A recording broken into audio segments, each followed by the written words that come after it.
আসসালামু আলাইকুম দর্শক। কম বেশি আমরা যারা মা তারা তো জানি যে বাচ্চাদের ত্বক কিন্তু অনেক বেশি সেনসিটিভ হয়ে থাকে। পাশাপাশি কিন্তু বড়দের চাইতে ওদের ত্বক কিন্তু খুব দ্রুতই আর্দ্রতা হারিয়ে ফেলে। মানে যখন ওয়েদার চেঞ্জ হয় দেখবেন যে খুব দ্রুত বাচ্চাদের স্কিনটা কেমন যেন খসখসে হয়ে যায়, ড্রাই হয়ে যায়, একটু বেশি ডাল বা রাফ দেখায়।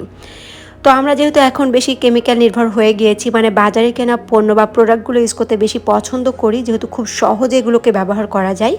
তো সবসময় আসলে বাজারে কেনা বিভিন্ন ধরনের কেমিক্যাল জাতীয় প্রোডাক্টগুলো ব্যবহার না করে মাঝে মাঝে চেষ্টা করতে হবে একটু বাসায় তৈরি করা বিভিন্ন ধরনের হোমমেড প্যাকগুলো ব্যবহার করতে। আর বাসায় তৈরি করা প্যাকগুলো কিন্তু অনেক বেশি ন্যাচারাল হয়ে থাকে, কোনো ধরনের কোনো কেমিক্যাল থাকে না, এগুলোর কোনো সাইড ইফেক্ট নেই। এর ফলে কিন্তু বাচ্চাদেরকে দেখবেন যে অনেক বেশি ফ্রেশ দেখাবে। তো আজকে আমি আপনাদের সাথে এমন একটি হোমমেড ফেস প্যাক বা বাসায় বানানোর ন্যাচারাল একটা ফেস প্যাক শেয়ার করব, যেটা কিন্তু বাচ্চাদের স্কিনটাকে আরও বেশি হেলদি করে তুলবে। পাশাপাশি কিন্তু তাদের যে ডাল ভাবটা সেটা একদমই থাকবে না, খসখসে ভাবটা থাকবে না, এবং বাইরে থেকে কিন্তু স্কিনটাকে আরও বেশি উজ্জ্বল দেখাবে। তো বাসায় থাকা উপকরণ দিয়ে আমি এই প্যাকটি বানাবো, আর আশা করি যে এই প্যাকটি কিন্তু শুধু বাচ্চা না, বাচ্চার মায়েদের জন্য অনেক বেশি হেল্পফুল হবে, কারণ আমি নিজেও কিন্তু আমার স্কিনে এটি অ্যাপ্লাই করি এবং অনেক ভালো রেজাল্ট পেয়েছি।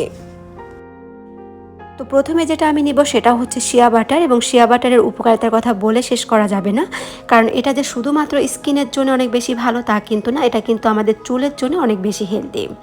কারণ স্কিন এবং চুলকে অনেক বেশি মসৃণ এবং কোমল করতে হেল্প করে থাকে, স্কিনে ব্রণের প্রবলেম দূর করতে, বা স্কিনকে টান টান করতে, স্কিনের রোদপুরা ভাব দূর করতে, বা কোনো জায়গায় যদি কেটে যায় সেই কাটা দাগ দূর করতে, স্ট্রেচ মার্ক দূর করতে।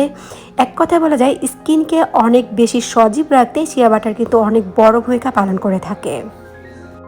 বাচ্চাদের বিভিন্ন ধরনের স্কিন ডিজিজ বা র্যাশেসের প্রবলেমগুলো দূর করতে এক কথায় বলা যায় এটা কিন্তু খুব সহজে বাচ্চাদের স্কিনে শ্যুট খায়। সেজন্য আমেরিকান ডক্টররা কিন্তু অন্যান্য লোশন বা অন্যান্য বাচ্চাদের প্রোডাক্টের চাইতে কিন্তু শিয়া বাটারটা বেশি হাইলি রিকমেন্ডেড করে থাকেন। বিশেষ করে যে সকল বাচ্চাদের স্কিনে হচ্ছে অ্যালার্জির প্রবলেম আছে কিংবা র্যাশেসের প্রবলেমগুলো বেশি হয়, তাদের স্কিনের জন্য কিন্তু অনেক বেশি সুইটেবল হচ্ছে এই শিয়া বাটারটা। আপনাদের কাছে যদি শিয়া বাটারটা না থাকে তাহলে সেক্ষেত্রে আপনারা চাইলে কিন্তু এক্সট্রা ভার্জিন কোকোনাট অয়েল অথবা বাসায় বানানো নারকেল তেলটা ব্যবহার করতে পারবেন। এরপর দিয়ে দেব 1 চিমটি হলুদ গুঁড়ো। তো হলুদ হচ্ছে এমন একটি ভেষজ ঔষধি গুণসম্পন্ন মশলা, যেটা কিন্তু অনেক পুরনো বা আদিমকাল থেকে স্কিনের বা রূপচর্চায় ব্যবহৃত হয়ে আসছে।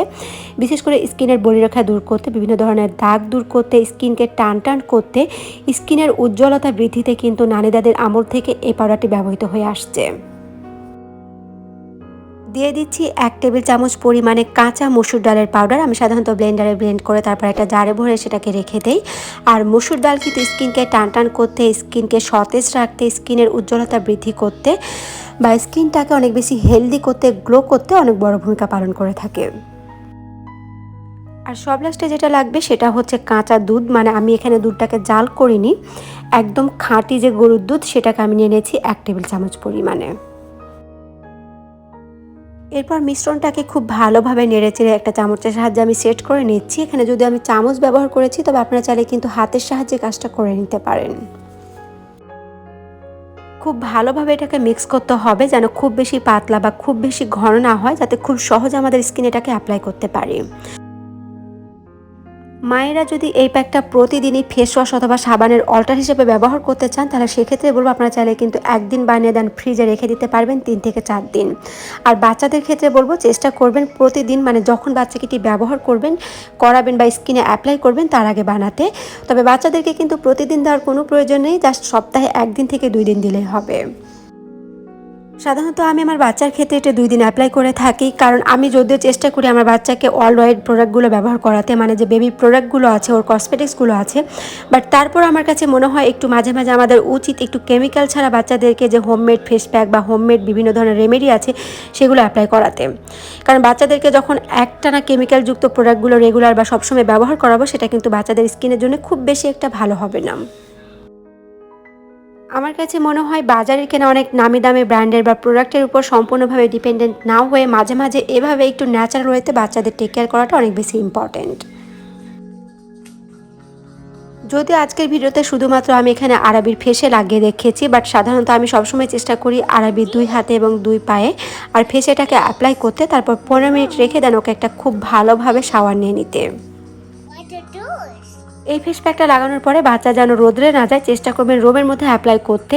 আর যেহেতু এখন হালকা হালকা ঠান্ডা পড়ে গিয়েছে, তো বাচ্চা যদি ঠান্ডার প্রবলেম থাকে তাহলে অবশ্যই এই প্যাকটা স্কিপ করবেন। আর এই প্যাকটা লাগানোর পরে যেন একদমই ড্রাই না হয়ে যায়, হালকা একটু ভেজা ভেজা থাকা অবস্থাতে এটাকে ক্লিন করে নিতে হবে। যেহেতু ওরা ছোট বাচ্চা, ড্রাই হয়ে গেলে দেখা যাচ্ছে খুব সহজে এটা ক্লিন করা যাবে না। আর আমি সাধারণত এই টাইপ যে ক্লিনজিং প্যাড আছে এর সাহায্যে এটাকে ক্লিন করে থাকি। এই প্যাডগুলো কিন্তু অনেক বেশি সফট হয়ে থাকে, জাস্ট হালকাভাবে এটাকে আলতো করে ম্যাসাজ করলে দেখা যায় এগুলো কিন্তু খুব সহজে উঠে চলে আসে এবং বাচ্চাদের স্কিনকে খুব ডিপভাবে ক্লিন করা যায়। বিশেষ করে যাদের ব্রনের বা র্যাশেসের প্রবলেম আছে তারা চাইলে কিন্তু এই টাইপ ক্লিনজিং প্যাডগুলো ব্যবহার করতে পারেন, তাহলে দেখা যাবে খুব ডিপলি ক্লিন করবে আপনার স্কিনকে। আর আপনাদের কাছে যদি কোনো ধরনের ক্লিনজিং প্যাড না থাকে তো সেক্ষেত্রে আপনারা চাইলে কিন্তু পরিষ্কার সফট কাপড় দিয়ে ওগুলোকে খুব সহজে ক্লিন করে নিতে পারবেন। এই প্যাকটা কিন্তু আমি গত বছর শীতে আরবির স্কিনে অ্যাপ্লাই করেছিলাম, বলা যায় 1 বছর থেকে আমার স্কিনে এটা অ্যাপ্লাই করে থাকি। তো আই হোপ যে আপনাদের ভিডিওটি ভালো লেগেছে বা অনেক বেশি হেল্পফুল হবে। যদি আপনাদের মনে আরও কোনো কোশ্চেন থেকে থাকে তাহলে অবশ্যই আমাকে কমেন্টে করতে পারেন, আমি চেষ্টা করবো আপনাদের প্রতিটা কমেন্টের আনসার দিতে। আর দর্শক, এখন যেহেতু শীতকাল, তো এই শীতে আমি বাচ্চাদের টেক কেয়ার নিয়ে প্রচুর ভিডিও আপলোড করে ফেলেছি আমার চ্যানেলে। এছাড়াও কিন্তু সামনে আরও অনেক নতুন নতুন ভিডিও আপলোড করা হবে। সো আপনারা যদি সেই ভিডিওগুলো দেখতে চান তাহলে অবশ্যই কিন্তু আমার চ্যানেলটি ভিজিট করতে পারেন অথবা আমার চ্যানেলের সাথেই থাকতে পারেন সাবস্ক্রাইব করে। তো দেখা হবে আবার নতুন কোনো ভিডিও নিয়ে। ততদিন পর্যন্ত সবাই অনেক অনেক ভালো থাকবেন এবং আমাদের জন্য দোয়া করবেন। আল্লাহ হাফেজ।